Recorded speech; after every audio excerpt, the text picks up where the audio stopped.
자, 그리고 이제 세 번째로 요구했던 게 뭐냐? 금융개혁 및 부실 금융기관 정리였습니다. 그래서 이때 당시만 하더라도 97년도 뉴스죠.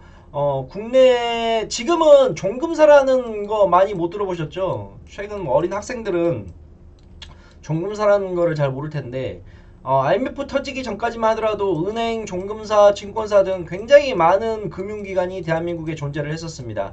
저번 시간 때도 제가 이야기를 드렸었지만, 이때 당시에는 일 직업이었어요. 최고의 좋은 직업이었습니다. 종금사라는 게 돈을 어마어마하게 갖고 풀고 능력이 있던 그런 종류였으니까요. 근데 이러한 종금사들이 무분별하게 돈을 많이 풀고 뭐 대출을 뭐 심사하는데 대충 보고 대기업한테 돈 퍼져버리고 그러다 보니까 IMF가 터진 거다 보니까 이러한 종금사들이 지금이 완전히 지금 사라졌습니다. 그래서 은행사와 종금사들의 대규모 통폐합이 일어나기 시작을 해요. 그래서 보시게 되면 25개 일반은행과 30개의 종금사 이때 당시만 하더라도 이렇게 많았습니다. 기업과 개인들에게 빌려준 돈이 얼마? 451조 원. 우리가 IMF에 돈 얼마 갖고 왔다고요? 한 60조 갖고 빌려 갖고 왔었거든요. 60조. IMF 60조에 IMF한테 빌려온 돈이 60조예요. 근데 IMF 터지기 직전까지 기업과 개인들에게 빌려준 돈이 451조였습니다.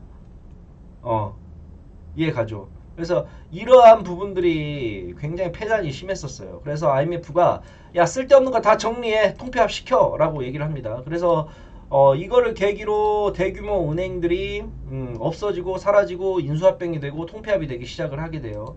다음 내용 보시게 되면 이제 그때 이제 뉴스 기사를 좀 갖고 온 건데 98년 1차 금융 구조 조정이 일어나면서 IMF 터지고 나서죠. 6월 대한민국 금융감독위원회가 이런 퇴출은행, 뭐 동아은행, 동남, 대동, 경기, 충청 은행 예전 어르신분들은 다들 아실 거예요. 근데 지금 젊은 친구들은 이런 은행이 있었다는 것도 모르죠. 다 퇴출되고 은행한테 다 넘어가게 됩니다. 이러한 것들이 있었어요. 자, 그래서 다음 거 한번 보게 되면 제가 잠깐 정리를 좀 한 건데 상업 한일은행이 한빛은행이 됐다가 지금의 우리은행으로 되고요. 하나보람은행이 하나은행, 하나서울은행이 하나은행. 그래서 이런 식으로 거치면서 은행들이 다 정리가 됩니다.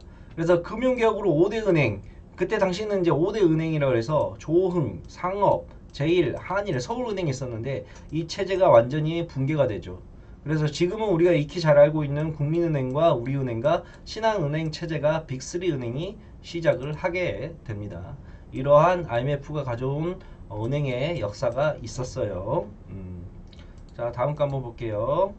자, 그리고 이제 IMF가 또 요구했던 게 뭐냐? 대기업 지배구조 개선. 내용들 보게 되면 다 그냥 좋은 내용이에요. 경영 투명성을 제고해라. 투명성 높여라. 결합 재무제표 작성, 사회232 감사제도 강화. 이게 사회2기사하고 감사제도라는 게 뭐냐면 우리 회사가 대기업 A라는 대기업이에요. 근데 우리 회사 사람을 감사로 감시하고 감독하는 역할을 맡기는 게 아니라 외부에서 들여오는 거죠. 외부에서. 외부에서. 그래야지만 우리 회사와 연관관계가 없기 때문에 정말 공명정대하게 회사의 회계나 이러한 부분들을 관리하고 감독을 할 거 아니에요. 근데 이게 이제 변질이 됐어요. 사회232 감사제도가. 그러니까 예를 들어서 전 무슨 출신, 뭐 세무청 출신, 뭐 소비자 보건 출신, 뭐 이런 퇴사한 높은 고위 관료직들이 대기업 회사로 들어가게 되면서 그냥 대기업에서 이름으로 그냥 명목으로 월급을 주는 관리 감독도 안 할걸요. 지금은 이 사회이사 제도와 이 감사 제도가 허울뿐인 말 그대로 허울뿐인 게 됐습니다.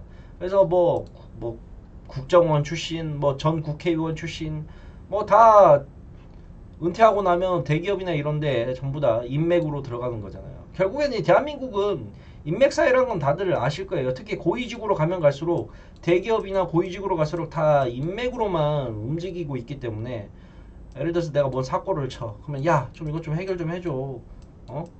야, 내가 너 선배인데 이거 해줄 거야. 도와줄게. 이런 식으로 다 가다 보니까 이 연결고리 자체가 계속 이어질 수밖에 없어요. 이게 어찌 보면 우리나라의 가장 큰 폐단이죠. 그런 폐단 중에 하나가 바로 이 사회이사하고 감사제도인데 이것도 그냥 유명무실한 제도로 지금은 전락이 돼가고 있습니다.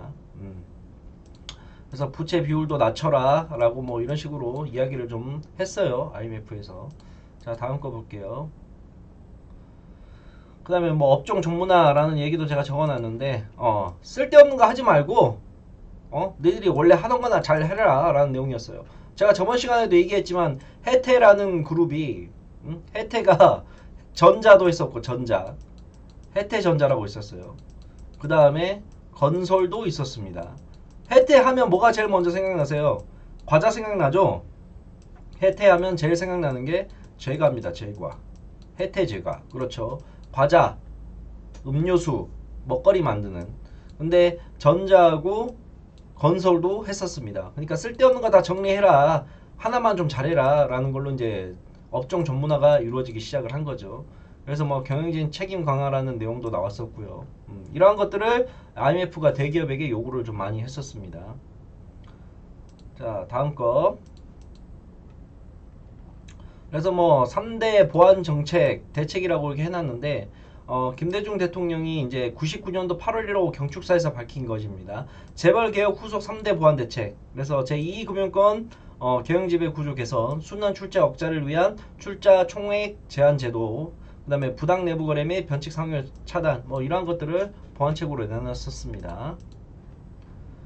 자, 그리고 이제 뭐 기업들이 이제 했던 내용들이 있어요. 이러한 것들을 이제 IMF 체제를 벗어나기 위해서 이제 지배구조 개선을 하면서 뭐 하나 같은 경우에는 제일 먼저 빚을 갚게 된 회사였었는데 IMF 터지고 나서 10대 그룹 하나 경향신문과 빈거래를 상호 협의 아래 성공적으로 분리하는데 이어서 뭐 외국에 팔았다 어쩌고 저쩌고 해서 부채 비율이 낮아졌고 기업 재무 구조가 개선됐다.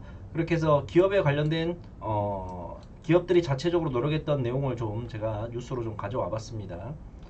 다음 것도 그 내용이에요. 보시게 되면 뭐 두산도 있고요. 제일제당도 있고. 자, 그리고 이제 IMF가 요구를 했던 게 노동시장의 유연화. 이게 말이 좋아. 노동시장이 유연화이지. 이게 뭔 말이냐면 나라의 돈은 쌓여야 되고 아까 그랬죠. 가장 중요한 게 뭐예요? 세수는 증가를 시키고요. 세출은 다운을 시키는 게 목표였습니다. 그죠? 즉 세금과 돈벌이 할 거는 많이 들어오고 나가는 돈은 적게 한다. 나가는 돈이 뭐냐? 각 기업에서 근로자 쓰고 있는 일하는 사람들한테 월급 적게 주라 라는 내용인데 안 그래도 먹고 살기 힘든데 안 그래도 먹고 살기 힘든데 IMF 때문에 월급을 줄이게 된다 그런다면 반발이 어떻게 될까요? 어마어마하게 나오겠죠. 그래서 얘네들이 머리를 씁니다. 무슨 머리를 쓰느냐? 바로 희대의 용어를 만들어냅니다. 희대의 용어가 뭐냐? 바로 비정규직. 언제든지 필요할 때 쓰다가 언제든지 내버릴 수 있는 비정규직이라는 거를 만들어냅니다. 이 IMF가. 그래서 이게 지금 엄청난 지금도 사회적 폐단으로 남아있죠. 비정규직. 이때 생겨난 말이에요. 비정규직이란 말이. 언제든지 쓸 만큼 쓰고 아니다 싶으면 내버리고 월급도 적게 줘도 되고 이게 이제 이때 생겨난 거죠. 노동시장 유연화가 결국은 이거 아닙니다. 자, 그래서 이제 그때 당시에 이제 좀 이거를 보게 되면 IMF 외환위기의 노동시장 변화 이제 뉴스를 연합뉴스에서 갖고 온 건데 비정규직 문제가 제일 크죠. 비정규직 비중이 그래도 지금은 많이 32%대로 유지가 되고 있는데 원래는 IMF 터지기 전에 비정규직이 없었어요. 하청업체들 뭐 있고 비정규직이 32% 없습니다. 근데 IMF 때 비정규직이 이렇게 터지고 나서 그게 많이 꺾였다 치더라도 지금도 왜 이때 맞들인 기업들이 야 이거 괜찮은데? 라고 생각을 해버린 거예요. 야 이거 괜찮네. 대기업들이나 좀 큰 기업들이 이제 그렇게 생각을 바꿔버린 거죠. 그렇게 해서 이제 뭐 이렇게 비정규직이 지금도 30%대가 유지가 되고 있습니다. 덕분에 자영업자 수가 96년도와 98년도 보세요. IMF 터지고 나서 자영업자 수가 엄청나게 증가를 하죠. 왜? 직장에서 다 쫓겨났으니까 IMF 때문에 먹고는 살아야 될 거 아니에요. 그러면 이제 가게 여는 겁니다. 자영업자들이. 그때 엄청난 수치로 증가를 했었고 자영업자들이 쭉 증가를 해서 자영업의 시대가 열렸다가 08년도 서브프라임 경제위기 나오게 되면서 다시 한번 자영업자들이 확 줄어듭니다. 그리고 나서 지금 다 자영업자가 다시 한번 또 늘어나고 있는 모습이죠. 근데 또 이게 자영업자가 지금 여기서 뚝 떨어지고 있어요. 왜?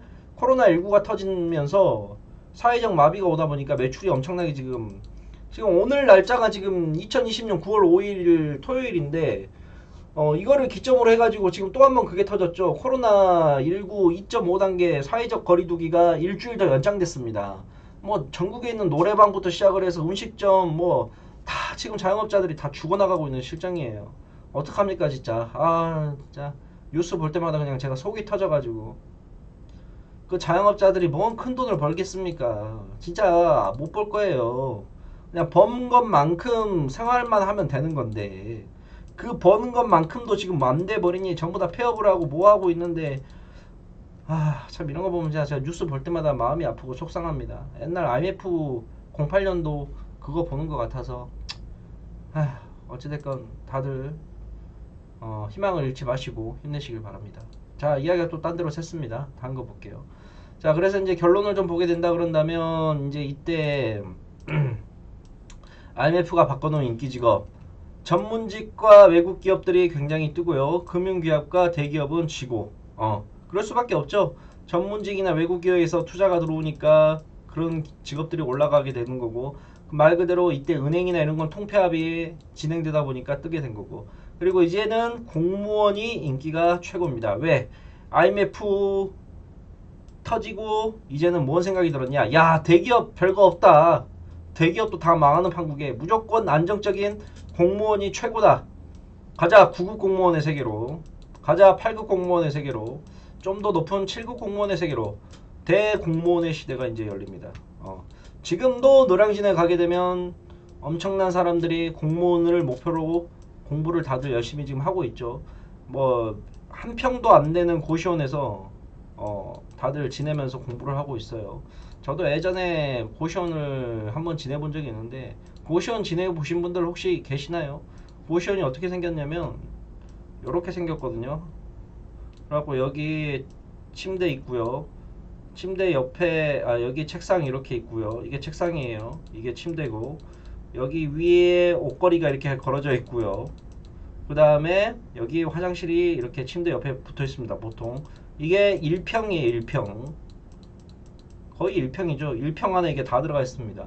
창문이 있으면 정말 다행인 고시원이고 창문이 없으면 창문이 없는 게 허다해요. 보통 저는 창문 없는 데서 살았는데 아무튼 이러한 고시원에서 지금도 굉장히 많은 청년들이 공무원이라는 목표를 가지고 공부를 열심히들 하고 있습니다.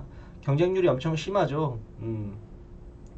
그러한 경쟁률 속에서도 하고 있어요. 왜? 철밥통이라는 메리트가 있기 때문에 공무원이라는 어찌 보면 좀 안타까운 현실이라고 저는 생각을 해요. 왜?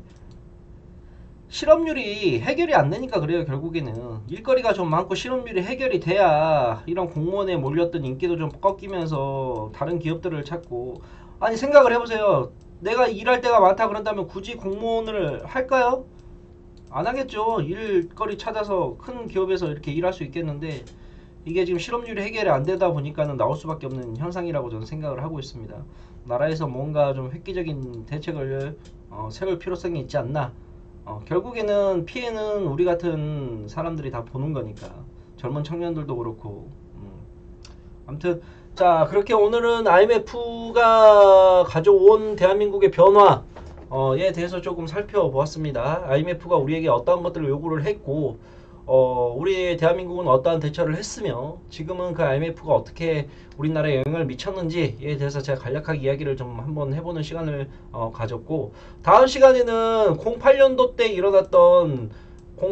때 일어났던 서브프라임에 대해서 이야기를 좀 한번 해보도록 하겠습니다.